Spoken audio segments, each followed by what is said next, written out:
My research was based off of deciding what would be the best teaching strategy approach for teaching reading in my first grade classroom. I was able to do research in comparing two of the major strategies implemented within the past several years. ARI, Alabama Reading Initiative, is a very structured, rigorous strategy that teaches students to recognize the importance of reading and learn to read at a high rate, calling words and using what they have learned in their reading instruction to be rapid readers. Another approach is a developmentally appropriate practice. This strategy allows students to take what they need at their own pace and learn according to their developmental abilities. Although there is still reading instruction, a lot of their learning is done through discovery. This practice is applied pre-K through around the third grade age group. The goal was to take individual classrooms and allow teachers to take a very rigorous, very explicit approach focused on ARI's teaching strategy and instruct students in reading to create a high focus on time-based fluency. The other classroom or classrooms would look at age-appropriate discovery, hands-on learning, allowing children to reach their potential at their own individual pace. This year, the implementation of these two programs were very skewed due to COVID. A lot of the original approaches to these two different teaching strategies were unable to be met because of the rigorous testing that needed to be done through the ARI strategies, as well as the hands-on and social aspects of the DAP approach. So students would actually be given the opportunity to have discovery learning through DAP. They would be able to do open-ended projects. They would be doing lots of hands-on activities, sharing materials. They would be given the opportunity to go to multiple reading centers, literacy centers, math centers, science centers, using blocks to build, construct, to talk, communicate. It would not only be developing their reading, but it would give them opportunity to grow holistically as a social child that would develop their social skills of questioning and asking and discussing and problem solving. Also giving students opportunity to kind of trial and error. They would be given an opportunity to see if something worked, and if it didn't, discover new ways of learning that. We started off with a virtual schedule, and then we implemented a more face to face, but it still was not full time.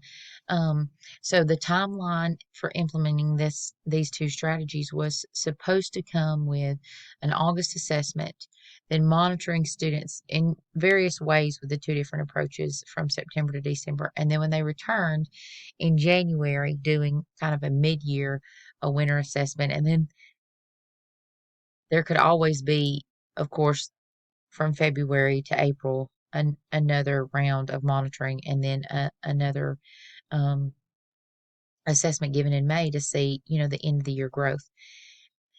There were a lot of adjustments having to be made, and therefore I believe that it would really change the outcome of the research.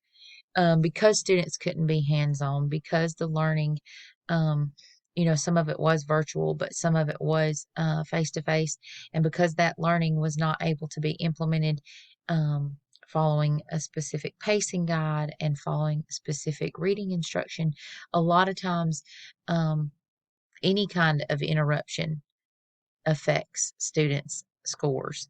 And in this case, unfortunately, there were just a lot of things affecting student scores.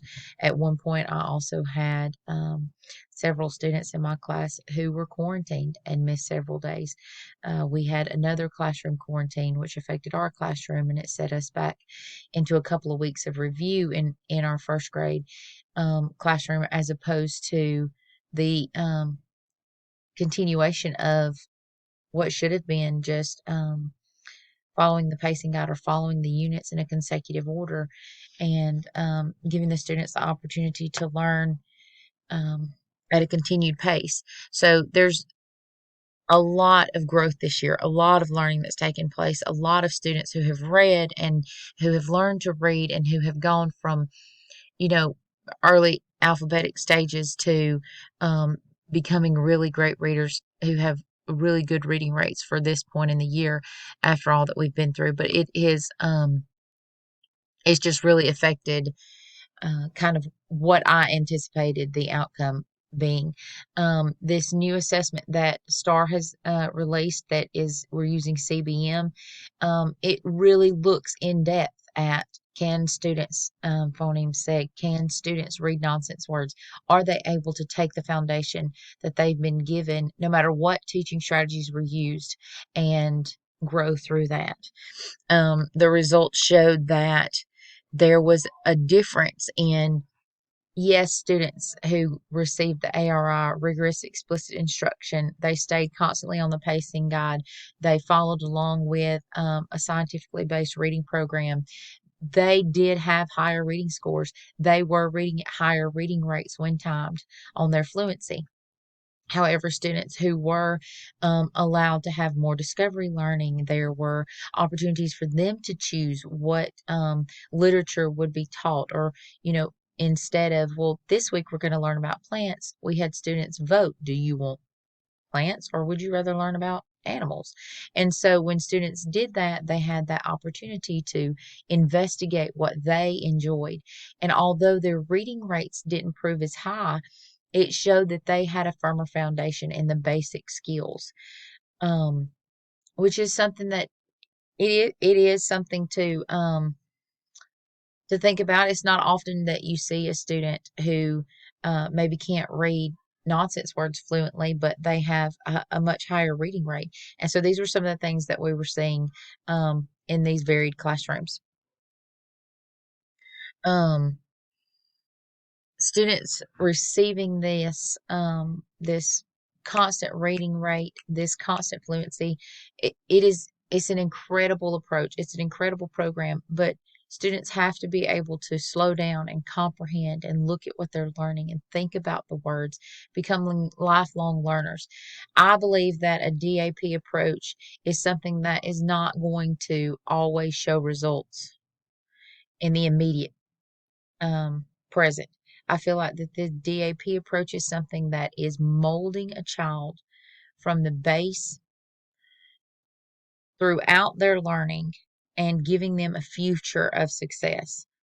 Some research that has already been done has proven that students who received developmentally appropriate practices throughout their early educational years were more successful as adults. They had less criminal records. They had more success in their marriages. They were able to function at a more significant level as an adult. So, not that not that students who received ARI instructional approaches were just terrible people, but there is just proof that both ways are effective. And in this case, looking at this developmentally appropriate approach, there were benefits in the long term, not just in the immediate classroom or in one specific year.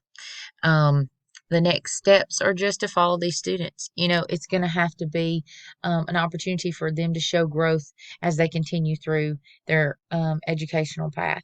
It's not, again, something that we'll just see right away. For this research study, for this data that was collected, we did see the differences in a firmer foundation as opposed to a larger area of growth in reading. So it's going to be interesting to watch these students in the years to come and see if their reading rate will continue to grow, just as the reading rate did with the ARI students, and to see their successes throughout their um, continued educational journey. I really enjoyed doing this research. I believe a really great mesh of these two practices may be um, the true answer for many classrooms, especially in the early childhood setting.